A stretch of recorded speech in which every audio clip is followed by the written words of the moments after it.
Hello दोस्तों। आज मैं आपके सामने फिर से हाजिर हूँ वो काल सीरीज की एक नई कॉमिक लेकर जिसका नाम है शूतान। शूतान पृथ्वी की आकाशगंगा में तैरते अनेक भूखंडों में से एक है हिप्ना, जिस पर जीवन मौजूद है।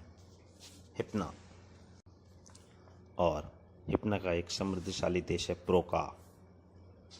प्रोका का राजा टोस्कर बहुत न्यायप्रिय प्रजावत्सल राजा।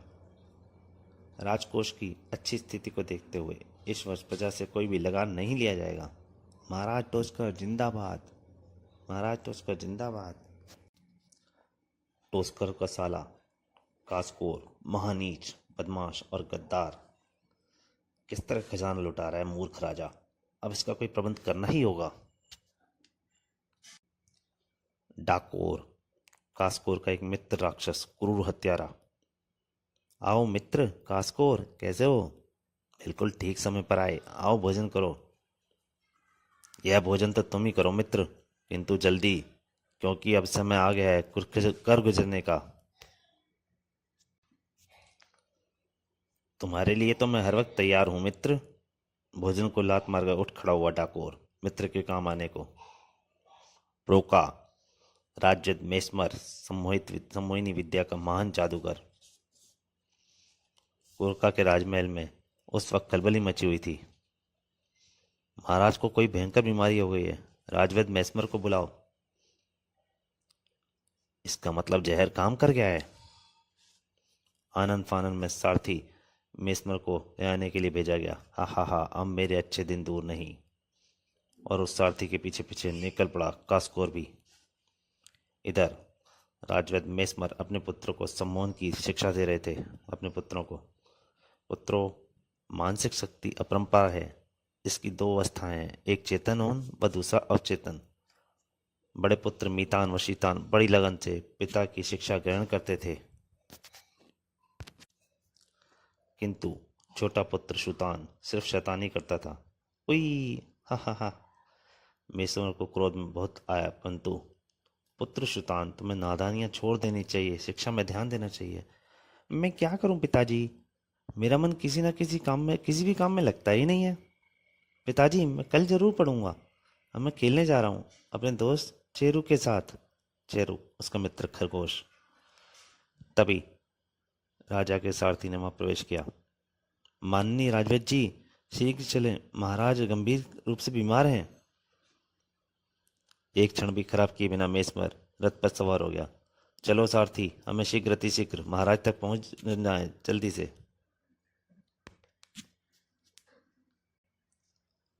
रथ तीव्र गति से दौड़ा जा रहा था। तभी धूल भरी आंधी, किसी बड़ी दुर्घटना का संकेत था ये। धूल उड़ने के कारण मेस्मर को अपनी सबसे बड़े हथियार यानी आंखें बंद करनी पड़ी। फलस्वरूप मैं देख पाने में असफल रहा कि उसके सामने कौन खड़ा है। उसकी मौत बना। कैसे कबूतर की तरह आंखें मीचे खड़ा है मेरा शिकार।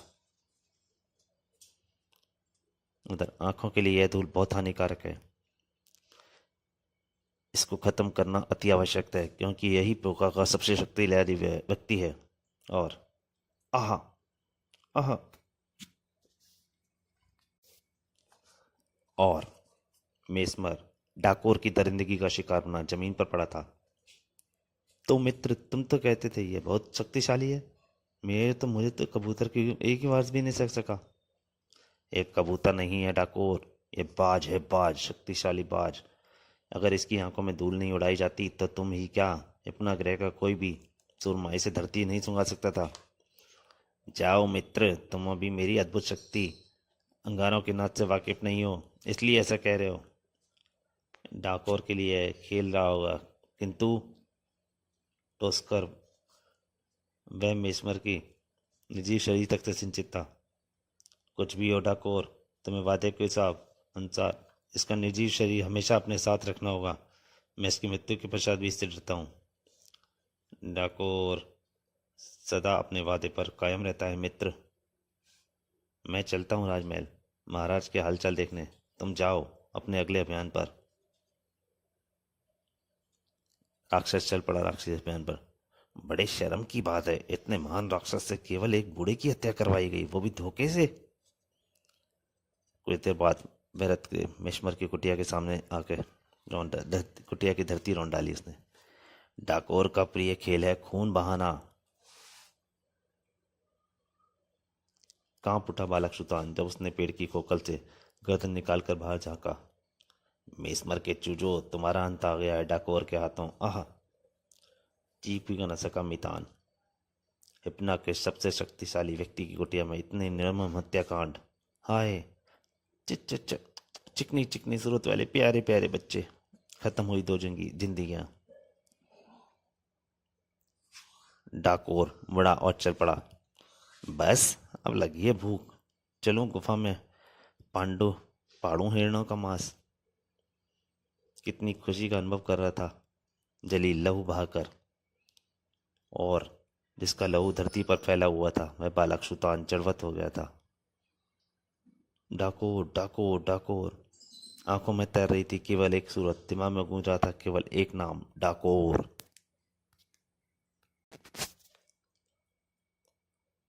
नन्हा नीचे झुका, अपने नन्हे हाथों से उसने एक तिनका उठाया और अभी उछल पड़ेंगे मितान भैया। जमीन और आसमान दोनों को रुला दिया निर्शुतान ने। उछलते क्यों नहीं भैया, उछलो, तुम्हारे कान में गुदगुदी हो रही है। तब तक करता रहा वह ये हरकत जब तक उसे विश्वास नहीं हो गया कि मेरे भाई मर गए। नन्हे मस्तिष्क वगैरह से पड़ा भाइयों की निर्मम हत्या का। मैं बदला लूंगा डाकोर। भागता चला गया वह डाकोर से टकराने को, किंतु नन्हे कदमों ने शीघ्र ही साथ छोड़ दिया और डाकोर डाकोर में आह और छोड़ दिया साथ में ही चेतना ने भी। तो दोस्तों, कॉमिक अभी जारी है। आप इस समय शैतान कॉमिक पढ़ रहे हैं, लेकिन मेरी आपसे एक प्रार्थना है, अगर आप इन कॉमिक का पूरा आनंद लेना चाहते हैं तो इसमें भोकाल सीरीज की 3 कॉमिक पहले मैं डाल चुका हूँ, जिसका नाम है ये खौफनाक खेल, तिलस्म ओलंपाक और भोकाल। अब आप ये भोकाल सीरीज की चौथी कॉमिक पढ़ रहे हैं जिसका नाम है शूतान। अगर आप इन कॉमिकों का पूरा आनंद लेना चाहते हैं तो कृपया ये सारे भाग पहले जरूर पढ़ें, तब आप इन कॉमिक का बहुत आनंद ले पाएंगे। आप कॉमिक, और मेरी आपसे एक प्रार्थना फिर से वही है, अगर आपको कॉमिक अच्छी लगे तो प्लीज़ लाइक कीजिए, शेयर कीजिए और सब्सक्राइब कीजिए और नोटिफिकेशन जरूर ऑन कीजिए, ताकि जो भी मैं कॉमिक डालूँ वो आपको जल्दी से जल्दी मिल सके, सबसे पहले आपकी कोई कॉमिक छूटे नहीं। तो अब जारी करता हूँ कॉमिक लगातार शुरुआत पहले की तरह। तभी बेहोश पड़े बालक के शरीर को घेर लिया उन अदृश्य किरणों ने। उसका शरीर हवा में उठा और एक तरफ उड़ चला। जब सुल्तान की आंखें खुली तो वह एक ओजस्वी वृद्ध के सामने समक्ष खड़ा था। यह मैं कहाँ आ गया? मुझे डाकोर चाहिए। पुत्र सुल्तान, शांत हो जाओ। जाने क्या सम्मोहन था उस नेत्रहीन की आवाज में। सुल्तान एकदम शांत हो गया। पुत्र, मेरी बात गौर से सुनो। मैं तुम्हारे पिताजी का गुरु, पासे गुरु। चुपचाप सुन रहा था सुल्तान पासे गुरु का हर एक शब्द बड़े गौर से। तुमने अपने भाइयों की मौत का बदला उस भयानक राक्षस डाकोर से तभी ले सकोगे जब उसके समान शक्तिशाली हो जाओगे। कहते चले गए पासे गुरु। मैं बताऊंगा, मैं बनाऊंगा तुम्हें शक्तिशाली। मैं तुम्हें दूंगा शिक्षा, मानसिक शक्ति बढ़ाने की। पासे गुरु का एक एक शब्द उसके जेहन में गूंजता चला गया, घुलता चला गया। बोलो, सीखोगे लड़ाई, देख सीखोगे मुझसे सम्मोहन विद्या, लोगे डाकोर से बदला। सम्मोहन में बन चुका था पासे गुरु की आवाज की में। हाँ हाँ हाँ, मैं सम्मोहन सीखूंगा, मैं बदला लूंगा डाकोर से, मैं बदला लूंगा उस हत्यारे से।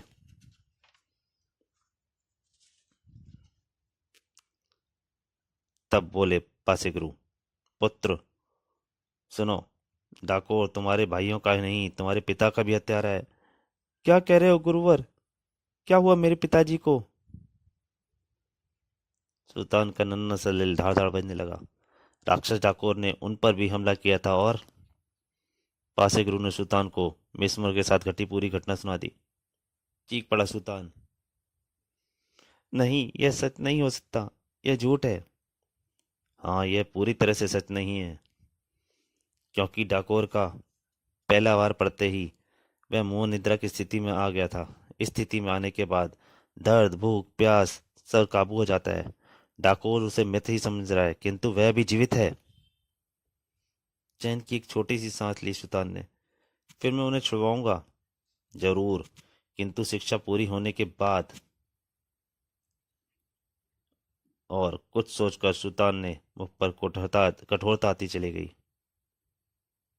और फिर वह लगन के साथ सम्मोहन विद्या ग्रहण करने में जुट गया। एकाग्रचित्त होने की कोशिश करो पुत्र। तो दोस्तों, ये तक सुल्तान सीरीज का पहला भाग पढ़ रहे थे, ये यहीं तक। अगले भाग में जल्दी ही आपके सामने हाजिर होऊंगा। तब तक के लिए नमस्कार।